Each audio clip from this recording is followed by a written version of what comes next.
So today, we're diving into something pretty cool. A new breed of AI detective that's learning how to guard all those smart devices we have in our homes and cities. It's a really clever, lightweight method designed to sniff out malware before it can cause any trouble. Let's get into how it all works. That's a question we should probably all be asking ourselves. Think about it. Your smart thermostat, that connected camera, maybe even your smart fridge, they're all online all the time. And while that's super convenient, it also comes with this hidden risk, a digital backdoor that cybercriminals are just dying to walk through. The whole Internet of Things, the IoT, it's not just some buzzword anymore, right? It's our reality. Our homes, our hospitals, even our transportation systems, they're all being run by this massive, interconnected web of tiny, smart devices. And here's the catch. Every single one of those helpful little gadgets is also a new weak spot, a new point of vulnerability. The very way they're built to communicate can often have security flaws, which, you guessed it, makes them a prime target for malware. So how in the world do you protect them? Well, imagine for a second that you're a digital detective. Your whole job is to find one tiny, microscopic clue of a crime, a little piece of malware that's buried in this overwhelming, gigantic flood of totally normal data. That, right there, is the core dilemma. And this chart really puts it into perspective. To train a good AI detective, you need a solid set of case files for it to learn from.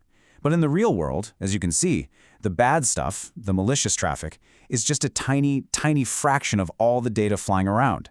It's literally like trying to find a needle in a haystack, which makes it incredibly hard to spot. Now, you might be thinking, hey, why not just install some antivirus software? Good question. Well, the thing is, most of these IoT devices have very little processing power, very little memory. Your typical security software is just way too big and clunky. It's like trying to shove a V8 engine into a smartwatch. It's just not going to fit. We need a much smarter, more lightweight solution. Okay, so that leads us to the first part of the solution. Instead of trying to analyze absolutely everything, the AI learns to zero in on only the most critical pieces of evidence, the real digital clues that actually matter. This whole process has a name. It's called feature selection. And the best way to think about it is like a real detective at a crime scene. They don't waste time analyzing every single speck of dust in the room, right? No, they're trained to spot the crucial stuff. The footprint, the fingerprint, the dropped wallet, and just ignore all the background noise. This AI is being trained to do the exact same thing, but with network data. The specific AI model they used for this is called the Opposition-Based Crow Search Algorithm, or OCS for short. It's actually inspired by how crows search for food. As you can see here, it works in stages. The algorithm intelligently flies through all the potential network clues, figures out which ones are the strongest signs of a threat, and then throws out all the useless data to focus on the smallest, most powerful set of clues. And this table just shows you how incredibly effective that is. I mean, look at this. On the left, the AI started with 33 different clues, or network features. But after the OCS algorithm did its thing, it realized it only needed the handful of features you see on the right, as few as 5 to 8 of them, to nail down the malware. That's a massive, massive reduction, which makes the whole detection process way faster and lighter. But finding the right clues, that's a huge step, but it's only half the battle. You also need the best detectives analyzing those clues. And that's where the second part of this brilliant solution comes in. You don't use one AI, you build a whole team of them. This is such a great way to think about it. It's the core idea behind something called ensemble learning. See, a single detective, no matter how brilliant, can have blind spots. They might miss something. But a whole team of experts, they can look at the evidence together, debate it, and come to a much, much more solid conclusion. So for this research, the team brought together 3 AI heavy hitters: Random Forest, AdaBoost, and XGBoost. Think of them as different specialists. Random Forest is amazing at handling really complex data. AdaBoost is like the expert who focuses on the really tough cases that other models might get wrong.